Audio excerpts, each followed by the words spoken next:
This is the fun part of the year. I'm excited about having postseason play.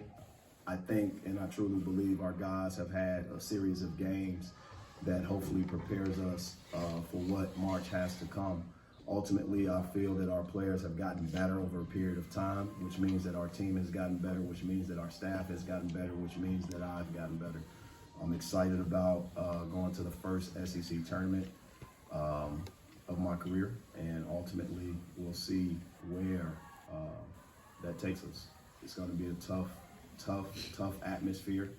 I think there is a series of teams, a number of teams that can win it. I believe there's players that can really step up and lead their team in the right direction. And hopefully we just play a series of games that prepares us. Being in a double bye situation, we will want it to be first place. However, we're in fourth, and that's what you want, that rest period, that game time and playing on Friday. How does your staff handle this week as far as scouting and all that when you've got 3 potential teams you could open up against and you won't know who till Thursday night? Yeah, this is a time where most of our staff, depending on what was assigned to them throughout the year, they go back and watch every single game that they hadn't based off of when the last time that we've played that opponent. So yes, there's a series of 3 teams that we could play. We just played Ole Miss, but we know ultimately moving forward that other 2 opponents are just as dangerous, effective, and very good. Anyone can come out of that game. Obviously, we just got to prepare the way that we need to, and our staff is doing their job. I'll do my job and continue to watch film like I have. But through the season, this is what the SEC prepares you for. You sometimes are playing teams the 3rd time or the 2nd time around at a neutral site. That's kind of related to, I think you guys were 4-1 in rematches this year in the SEC. Is there anything about your process that you think gives you an edge when you're facing a team a second time? I can't give you secrets, man. I think, it says something about our team being able to just go out there and give your very best, knowing what had happened the game before and what could happen now. You kind of build another scouting report by being in that game, and moving forward now you can make those adjustments. So I just think we do a good job with our staff, our preparation, our players, and myself. I think that's important. Dennis, how do you feel like how you guys have grown on the road this season has prepared you for this time of the year when obviously everything's on the road? That's a double question, because neutral site is completely different than the road. It is completely different. However, we know that we'll be in the SEC tournament. Sometimes the game before ours, you'll have teams either cheering for us or cheering for the other team, and they're not even the fans of our opponent, right? So, or they're not even alumni of Mizzou. I just think the atmosphere for the normal sports fan in March allows, if you're in that building watching basketball, you're cheering for someone, and that's the excitement that comes with it. I just hope we're able to continue on the path of our growth, our style of play, and just give our very best. What did it mean to you to see Kobe named first team All SEC? You know what? I am very excited about that, because for a young man like Kobe to give his very best, obviously give me an opportunity to just sit and talk. That carries a lot, and now he sees the plan that I talked about come to fruition, and he stayed in the moment. He's never gotten too far ahead of himself nor too far behind. He stayed right there in the moment. He wasn't thinking about these awards at all, and that was part of our conversation. Hey, let's just give our very best and see what comes of it. And to have a player that I thought could be one of Mizzou's all-time great players, he's being rewarded for what others may think about him. But his unselfish spirit would say it belongs to the team. He thanked them consistently, but also the fact that he would rather it be different and have any team award out there. He would rather have, and he would trade all that for a first place finish in the regular season, and that's where his mind at. That's where his heart is. How much do you think Kobe's unselfish spirit speaks to a broader unselfish spirit on your team, and how important has that been to what you've been able to establish? It's one of our 8 core values. Unselfishness is something that is definitely important for this group. It was something that we talked about along with friendship, love, accountability, trust, discipline, and obviously unselfishness, enthusiasm, and toughness. We talked about those 8 core values, and to be able to mend a group in 9 months and force an outcome that, as I see it, should have happened, and we underachieved in my eyes. We underachieved, and I wasn't, looking anything elsewhere other than what can prepare us to be April 1st, April 3rd. That's where my mind has always been at. I wanted a regular season championship, and we fell short of that goal. So, we just gotta, go out, put some games together, and give our very best, and it'll be difficult. With all that in mind, what it took to stitch this team together, mend it, all that, what do you think the biggest key to the buy-in you needed was? What do you think was most fundamental to them buying in the way they have? I truly believe is this. Our guys gave us their heart.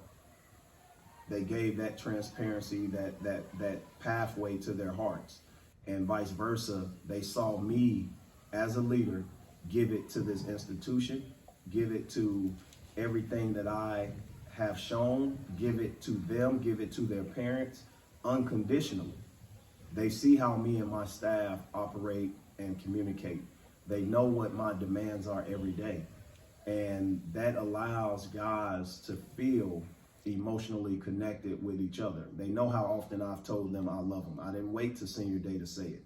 I didn't wait to senior day to hug them. I hug them every day if I can. And obviously I'm talking about more than just basketball.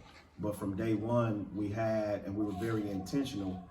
We had a plan in place, and that plan was executed at Cleveland State in July of 2019 when I got the job at the end of July, and it's going to continue to be executed. And I truly believe in team building, player development, staff development, and personal development. I believe in that, and Dr. Joe Carr has helped me. He's helped us. He's one of the best in the business, and I appreciate him. Are there any guys that maybe didn't get their name announced by the SEC yesterday who had great years who are taking some extra motivation into the postseason from that? I'll tell you one thing, it's a lot of great players in this league, and I'm proud to represent the league as the Witten family head men's basketball coach.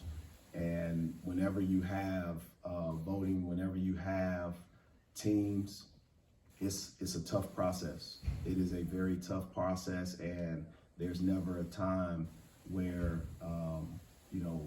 everyone can get an award. This is not about it's not a trophy league. Everybody just get an award, and we got 50 people, 50 young men on lists. No, you have to earn it.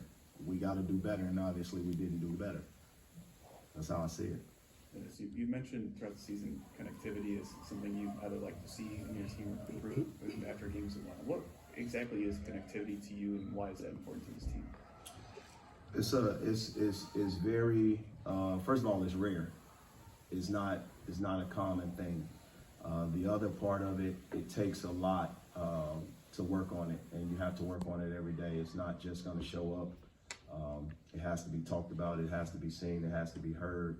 It has to, morph into what it will become. It's not going to ever stay the same from one day to the next. It changes like the temperature, and you have to, as a coach, always be sort of a gauge. And if it's not right, if it's not where you think it should be, my job is to make sure I get the temperature right and make sure our disposition is accordingly assessed the right way. And there's just things that we do and we'll always do.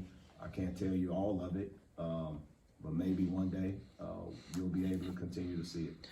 Dennis, at the beginning, you mentioned players could step up throughout this week. I mean, for your team specifically, whether it's a guy or an area, what do you need to see? What's the key to going down and winning this tournament?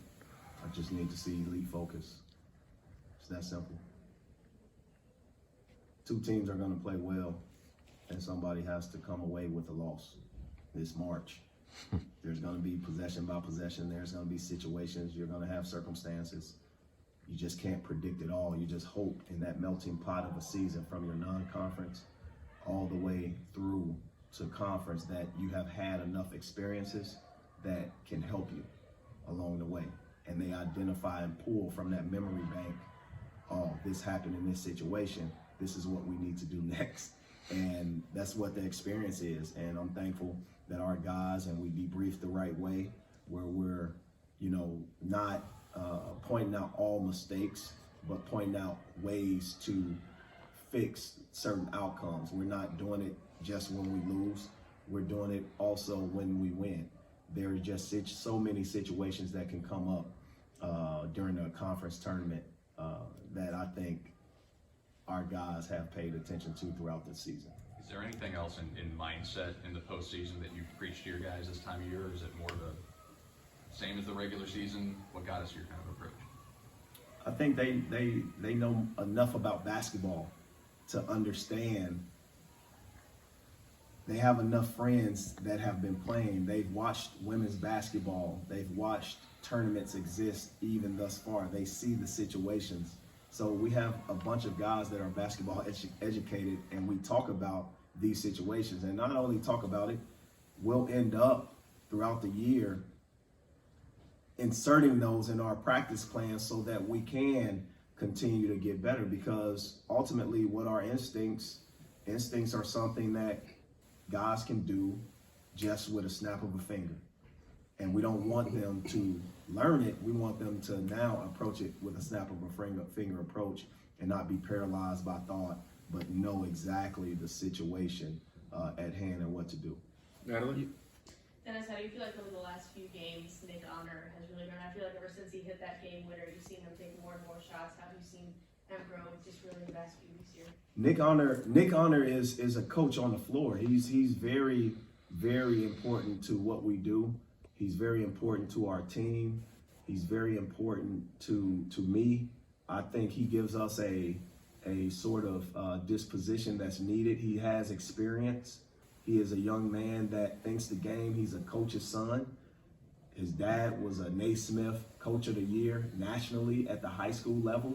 So he's grown up around basketball and almost with a whiteboard and marker in hand. I wouldn't be shocked if he becomes a head coach. I truly believe that is the impact that he has, and I can see it daily of what he gives to our team and gives to our practice. He's very underrated. I need him to be more selfish. I need him to shoot. I need him to take chances and take risks. And he'll give us sample sizes of that, but he's so cerebral that he always makes the right play for us. You may have answered this in a different form already, but when you think about this team, what do you think defines it the most so far in terms of what it's been able to do? What's been the key to its makeup? How am I able to define this team? Yeah, what do you think defines the success of this team so far? I guess is a better way to put it. I think they use their ears and they listen. What defines people and leaders are their ability to listen and not just always speak. We have a lot of great listeners and guys that are thinking consistently. We have guys that execute things on and off the court, guys that don't come up short before the finish line in all aspects of their life. They'll run through it, right? They don't second guess what I'm saying or authority. They, yes, sir, no, sir. They are very, very, wise beyond their age. They have a high basketball IQ. They are connected, not just in basketball, but in real life. I truly believe this team will be connected and pushing me around in a wheelchair one day. You know, I'm just being honest. I truly believe that that's how impactful our locker room is.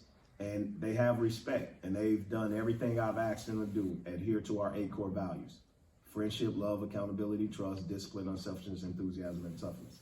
And they have it. When you were obviously recruited to that, right? I mean, you were trying to know these What things story about you these working guys. on, man? You working on a story? Or Seems like a something? big picture story. It's but just that. I mean, that was what you had in mind. I'm sure it was very much a part of your recruiting process, who the character is, how they were going to fit. But does it surprise you that you could have that many guys buy in the way they did right away? No, it surprises you. Yeah, maybe. No, it ain't no maybe. Answer the question. Does it surprise you? Yeah, I think it's hard to do. Why? Because I think it's hard to do. Why? Because it's disparate parts from a lot of different places that hadn't played together before. Well, most of them. Yeah, I think this. Young people are a product of their environment, what they see every day, what they do every day, and what they are demanded to sort of be. I want these guys to be the very best that they can be every day. I don't want them to ever look at life and say, I'm taking today off. That's how I demand. That's how I talk to them. But also I put my arms around them, tell them I love them. I give them confidence. I teach them what a true friend is and how to be friends to others, how to break the barrier of differences. And if you can do that and teach a person that, how much easier is the transition? Or is it called a transition then? Right? Now you define a transition in different ways. How long it's really gonna take a person to do something versus how long it takes others. What is your sample size? What is your example? I have different examples in my life that allows me not to look at time the same way you look at it. We did it in high school. I did it in college. I did it throughout my life in different ways, not just in basketball, but in different things. I'm not just a basketball coach, but some people may define me as that. I don't define myself as just being a basketball coach. And I think that gives us all a unique perspective. And I don't define my players as just being players. I define them as young men who are getting better in everything that they do. And they're allowing me to be a very important piece that'll teach them not only how to be successful husbands, fathers, business owners. We can go on and on with that list. I want my children to call them big brother. And if that's not taking place, I'm failing them. I want them to see me interact with my children, interact with my wife, and say, that's the example. I'm away from my mom and dad right now, but that's the example that, hey, Coach, I remember Coach Gates did this. That's why it's important. That's why I took families to Georgia, so guys can see us as humans. That's why we do certain things. And our environment here in Columbia, our fans, they didn't have to accept these guys. They didn't, but they did. They're just as responsible. This institution is just as responsible. None of this will take place if these guys wasn't comfortable in every part of their life. This is a new environment and they're comfortable. So my hat's off to the city of Columbia and to our campus for allowing these guys to feel at home. That's important.